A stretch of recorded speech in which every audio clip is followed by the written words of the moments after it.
নমস্কার বন্ধুরা, কেয়া কথা থেকে আমি কেয়া চলে এসেছি আবার একটি দুর্দান্ত স্বাদের রেসিপি নিয়ে। কাল 25শে ডিসেম্বর গেল। আমি এবং আমার হাজব্যান্ড দুজনেই বাড়িতে থাকি, আর কেউ বাড়িতে থাকে না। তাই 500 মাংস এনে 25শে ডিসেম্বরটা আমরা নিজেরা নিজেদের মতো করে সেলিব্রেট করেছি। আসুন দেখে নেওয়া যাক কীভাবে করলাম 500 মাংস রান্না।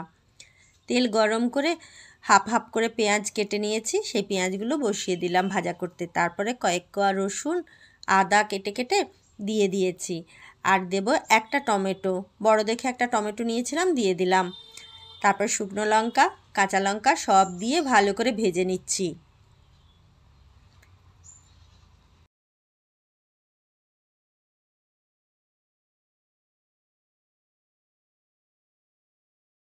এইবার আমি তুলে নিচ্ছি, তুলে ওটা ঠান্ডা করতে দেব।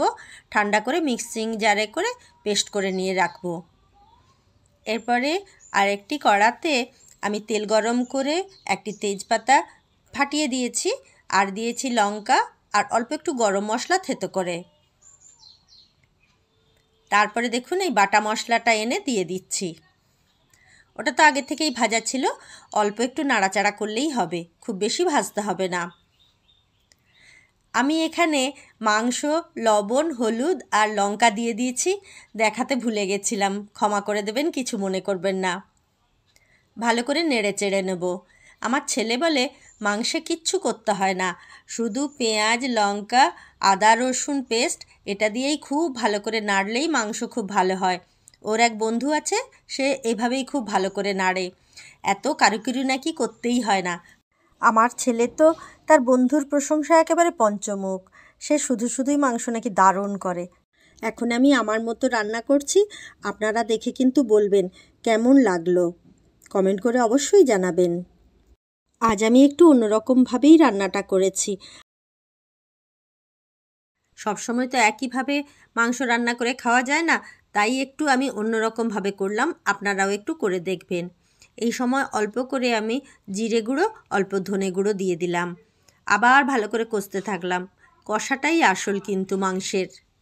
মুরগির মাংস কি খাসির মাংস, দুটো মাংসই খুব ভালো করে কষতে হয়।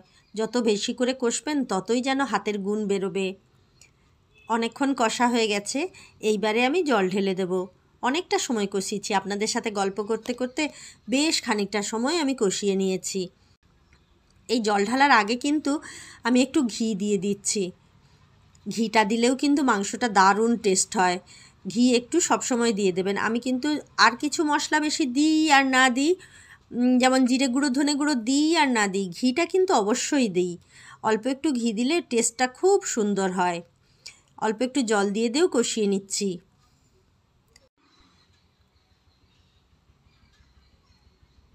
বেশ সুন্দর গন্ধ হচ্ছে এখন, ঘিটা দেওয়ার ফলে আরও সুন্দর গন্ধ হচ্ছে। আমি দুটো আলু কেটে ভেজে রেখেছিলাম, সেই আলু দুটোও দিয়ে দিলাম। এইবার আমি জল ঢেলে দিচ্ছি, আর কষাবো না, অনেকক্ষণ কষিয়েছি। পরিমাণ মতো জল ঢেলে দিলাম, জল ঢেলে ঢাকা দিয়ে দেব। প্রায় 70% সেদ্ধ হয়ে গেছে, 10-15 মিনিট হতেই নামিয়ে দেব। এবারে দেখুন সুন্দর হয়ে গেছে। আমি একটু টমেটো সস দিয়ে দিচ্ছি। টমেটো সস দিয়ে 1 মিনিট একটু নাড়াচাড়া করে দিলাম, আর লো ফ্লেমে ওই 1 মিনিট বসিয়ে রাখলাম। তারপরেই হয়ে যাবে দারুণ স্বাদের মুরগির মাংস। ধনেপাতা ছাড়া যে এত সুন্দর মুরগির মাংস হয়, না তৈরি করে খেলে বুঝতেই পারবেন না। আমার অনুরোধ রইল, একবার অন্তত এইভাবে তৈরি করে খেয়ে দেখবেন। ভালো লাগলে অবশ্যই লাইক শেয়ার সাবস্ক্রাইব করে দেবেন, আর ফেসবুক থেকে দেখলে অবশ্যই ফলো করে দেবেন। ভালো থাকবেন, সুস্থ থাকবেন। আজ এখানেই শেষ করলাম। যারা আমার এই ভিডিওর সাথে এতক্ষণ থাকলেন তাদেরকে অসংখ্য ধন্যবাদ। দেখা হবে পরের আরেকটি দুর্দান্ত স্বাদের রেসিপি নিয়ে। টাটা।